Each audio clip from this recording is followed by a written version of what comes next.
Guys यदि आपको भी टेंस नहीं आते हैं तो कोई दिक्कत वाली बात नहीं है। बिना स्ट्रक्चर जाने आप स्पीकिंग कर सकते हैं और आप टेंस भी सीख सकते हैं। और मैं आपको ये बताना चाहता हूँ कि आप बिना स्ट्रक्चर के और बिना उस पकाऊ बोरिंग मेथड के आप टेंस सीख जाएंगे। कैसे सीख जाएंगे आप, तो मैं आपको वही इंट्रोड्यूस करने वाला हूँ इस वीडियो में। तो इस वीडियो में अंत तक ज़रूर बने रहिएगा। तो मैं आपको ये कैसे बताऊंगा कि आप बिना स्ट्रक्चर के कैसे सीख पाएंगे। उसका एक सिंपल मेथड है। यदि आप काम करते हैं, जिस प्रकार के आप सेंटेंसेस यूज़ करते हैं दैनिक दिनचर्या में, आप उन सेंटेंसेस की श्रेणी बनाइए।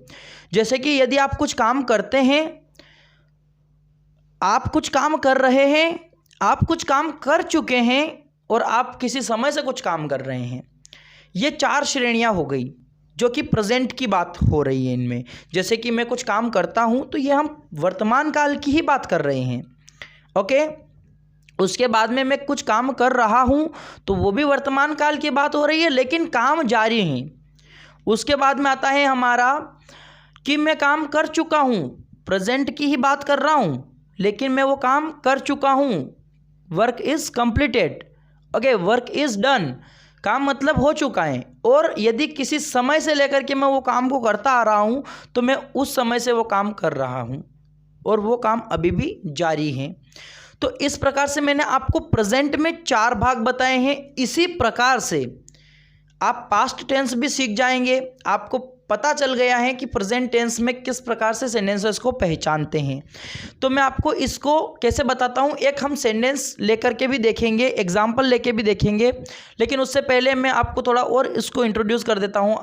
जैसे कि यदि आपको पास्ट में बोलना है तो आपको बोलना होता है कि मैं ये काम करता था, मैं ये काम कर रहा था, और मैं ये काम कर चुका था, और मैं इतने समय से ये काम कर रहा था। इस प्रकार से फ्यूचर की बात करें तो मैं ये काम करूँगा, मैं ये काम कर रहा होऊंगा, मैं ये काम कर चुका होऊंगा, और मैं इतने समय से ये काम कर रहा होऊंगा। इस प्रकार से अब हमने 4-4 के जो हैं 4-4 भागों में इसको बांट दिया है, सभी तीनों टेंसेस को, प्रेजेंट, पास्ट और फ्यूचर को। तो ये आप अभी हिंदी में ही सीख रहे हैं, आपको मैं कोई इंग्लिश का मेथड ये नहीं बता रहा हूँ कि ये स्ट्रक्चर इस प्रकार से होता है, लेकिन आपको पहले इतना समझना होगा। यदि आपने इनकी पहचान समझ ली, देखो टाइम तो इसमें भी लगता है, ऐसा नहीं है कि आप एकदम से सीख जाएंगे। देखो आपको इसको समय देना पड़ेगा। मुझे खुद को भी इसको समय लगा था। मैंने एक समय ऐसा था कि सोच लिया था कि मैं टेंस कभी नहीं सीखूँगा, लेकिन फिर भी मैंने मतलब उस चीज़ को ऐसे लिया कि ये क्यों नहीं कर सकता मैं। टेंस बहुत सारे लोग सीखते हैं और वो सीख जाते हैं, और बहुत कठिन चीज़ मुझे ये टेंसेस लगते हैं, लेकिन फिर भी उसके बाद भी मैं इनको बहुत अच्छे से सीख चुका हूँ और बहुत ही अच्छे से समझा भी सकता हूँ। सो गाइज, उसके बाद में आपको देखना होगा कि आप कौन सी हेल्पिंग वर्ब किस में पुट करते हैं। लेकिन हेल्पिंग वर्ब से भी पहले मैं आपको बता देना चाहता हूँ, आपकी पहचान क्लियर होनी चाहिए। मैं आपको इसका एक एग्जांपल देके बताता हूँ। जैसे कि मैं आपको अपने ही बारे में बताता हूँ।